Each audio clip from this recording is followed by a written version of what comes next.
बुजुर्ग नौजवान साथियों, सभी का मैं हार्दिक चंदन वंदन अभिनंदन करता हूं। तत्पश्चात मैं इस पंचसलवा की धरती को भी नमन करना चाहता हूं, जहां पर मैं 5 साल रहकर विद्या अध्ययन किया। आज इस धरती पर मुझे 2 शब्द रखने का मौका प्रदान हुआ। मैं ज्यादा समय नहीं लेना चाहूंगा, क्योंकि समय काफी अधिक हो चुका है। संगठन गठन बार बार ये प्रश्न उभारता होगा हमारे समाज के बीच में कि ये संगठन क्या चीज है, संगठन क्यों कर रहे हैं। हमारा समाज सदियों से प्रताड़ित होकर अपना गुजर बसर किए हैं। उसी प्रताड़ना को, उसी शोषण को दूर करने के लिए हमारा अखिल भारतीय रविदासिया धर्म संगठन गांव-गांव, पंचायत प्रखंड जाकर अपने समाज को विकास की ओर उन्मुख करने के लिए अपना बहुमूल्य समय देकर ये गठन करवा रहे हैं। बाबा साहब का 3 मूल मंत्र, शिक्षित बनो, संगठित रहो, संघर्ष करो। सीधा सवाल है, जब तक हम शिक्षित नहीं रहेंगे तो हम किसी भी प्रश्न का सही तरह से जवाब नहीं दे पाएंगे। संगठित नहीं रहेंगे तो हमको तो कोई भी आकर के पछाड़ देगा। संघर्ष इसलिए आवश्यक है, जब तक हम संघर्ष नहीं करेंगे हमारा अधिकार मिलने वाला नहीं है। जब हमारा अधिकार नहीं मिलेगा तो हम अपना जीवन यापन ठीक से व्यतीत नहीं कर पाएंगे। मैं अपने समाज के लोगों को बताना चाहता हूं,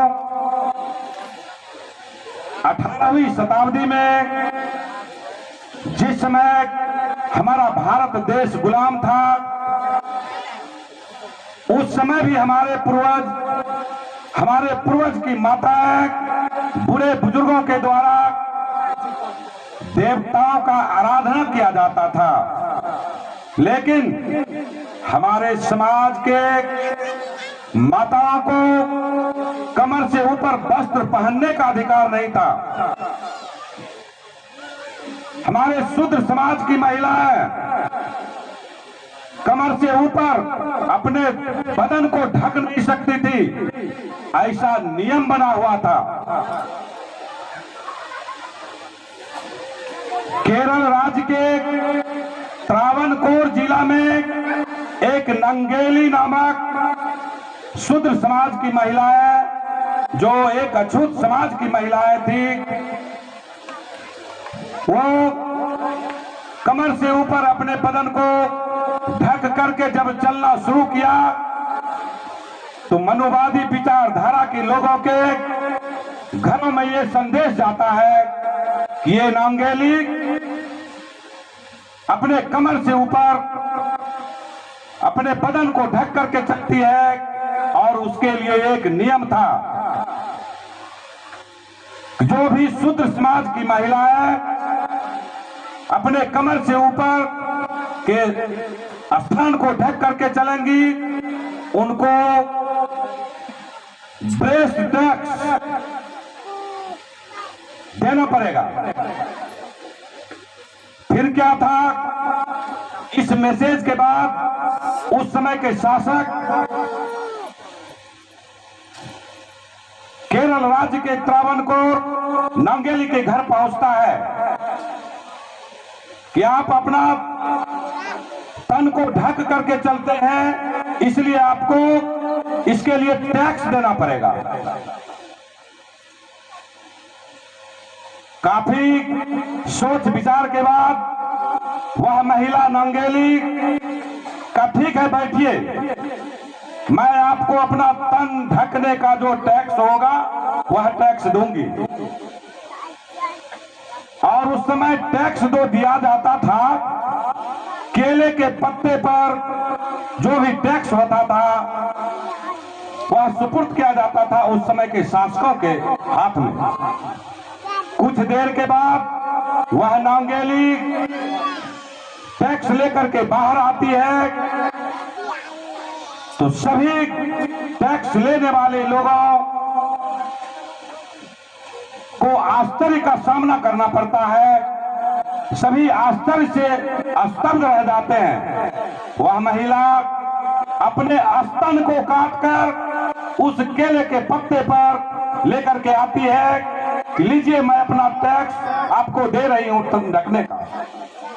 फिर क्या था, कुछ देर के बाद उस महिला के शरीर से इतना खून बह चुका था, उसके प्राण पखेरु उड़ जाते हैं। वह महिला इस दुनिया से चली जाती है, लेकिन उस महिला का बलिदान बेकार नहीं गया। उस दिन के बाद से उस समय के शासक शूद्रों के ऊपर जो ये ब्रेस्ट ढकने का, कमर के ऊपर ब्लाउज पहनने का जो अधिकार नहीं था, उस अधिकार से मुक्त कर दिया गया। तब से हमारे समाज की महिलाएं अपने तन को ढकने लगी। मैं नमन करता हूं उस नांगेली को जिसने अपने प्राण गंवाकर वह अधिकार हमारे शूद्र समाज को भी दिया। थोड़ा सा मैं समय लूंगा पाखंड अंधविश्वास के संबंध में। कहा गया है, नहीं गिरे वेद पुराना, अमेरिका रूस जापान में वेद पुराण टपके भारत में तो अंटीना वालों के मकान में। यहाँ पर अंटीना की उपाधि ठीक रखने वाला ब्राह्मणों से किया गया है। उसी के घर में वेद पुराण गिरा और कहा गया है, वीरों के वीर हनुमान यहाँ, फिर स्वर्ण पदक के लाले क्यों, धन की देवी लक्ष्मी यहाँ, फिर भूखी नंगी जनता क्यों, विद्या की देवी सरस्वती यहाँ, फिर अनपढ़ जाहिल जनता क्यों। थोड़ा सा विचार करें, जब सरस्वती विद्या की देवी है तो हमारे समाज के पूर्वजों को पढ़ने क्यों नहीं दिया गया। हमारे पूर्वज क्यों नहीं धनवान बने, सोचने वाली बात है। हम अगर पढ़े लिखे नहीं होते, हमें बाबा साहब ने संविधान में अधिकार नहीं दिया होता, तो हम आज कहां होते, ये कल्पना करने का प्रश्न है। बहुत सारी बातें हैं जिसे इतना कम समय में बखान नहीं किया जा सकता है। अंत में मैं कहना चाहूंगा, लाख दलदल हो, पांव जमाए रखिए, हाथ खाली ही सही ऊपर उठाए रखिए। कौन कहता है चलनी में पानी नहीं रुक सकता? कौन कहता है चलनी में पानी नहीं रुक सकता? बर्फ जमने तक हौसला बनाए रखिए, हौसला बनाए रखिए। साथियों, हमारा समाज इस अखिल भारतीय रविदासिया धर्म संगठन को तन मन से स्वीकार कर चुकी है। और जहां जहां हमारे संगठन का कार्य होता है, हमारे समाज के प्रबुद्ध लोग, हमारी माताएं बड़ी ही उत्साह के साथ इस संगठन में अपना समय देते हैं। तात्पर्य साफ झलकता है कि हमारे समाज के लोग सदियों से जो शोषण और उत्पीड़न का शिकार हुए हैं, उनसे मुक्ति चाहते हैं। अवश्य मुक्ति मिलना भी चाहिए। इसीलिए तो हमारा संगठन का जितने भी सम्मानित सदस्य हैं, अधिकांश नौकरी पेशा लोग इस संगठन में अपना योगदान दे रहे हैं। और एक दिन रविवार का छुट्टी होता है हम लोगों को, लेकिन वह रविवार का समय भी हम लोग अपने समाज की भलाई के लिए बिता देते हैं। आज मेरे खेत में मजदूर काम कर रहा है, बाग हो रहा है, लेकिन इस कार्यक्रम के लिए मैं उसे छोड़ करके चला आया हूं कि हमारा समाज किस तरह विकास की ओर बढ़े। मैं क्या करूं जो जिस सम्मान के साथ मैं जी रहा हूं, हमारा समाज भी उस सम्मान को प्राप्त करे, अपने स्वाभिमान को प्राप्त करे। जिस समय मेरा संविधान नहीं बना था, हमारे पूर्वज किस तरह का घोर प्रताड़ना का जीवन जी रहे थे, कहा गया है इंसान बना दिया, शिक्षा के द्वार खोलकर हमें विद्वान बना दिया, हमारी रक्षा के लिए संविधान बना दिया, हमारे स्वाभिमान के लिए सभी को एक समान बना दिया है। तो हमारे पास सब कुछ है। छोड़ दो पाखंड अंधविश्वास को, आज से मंदिर भी जाना छोड़ दो।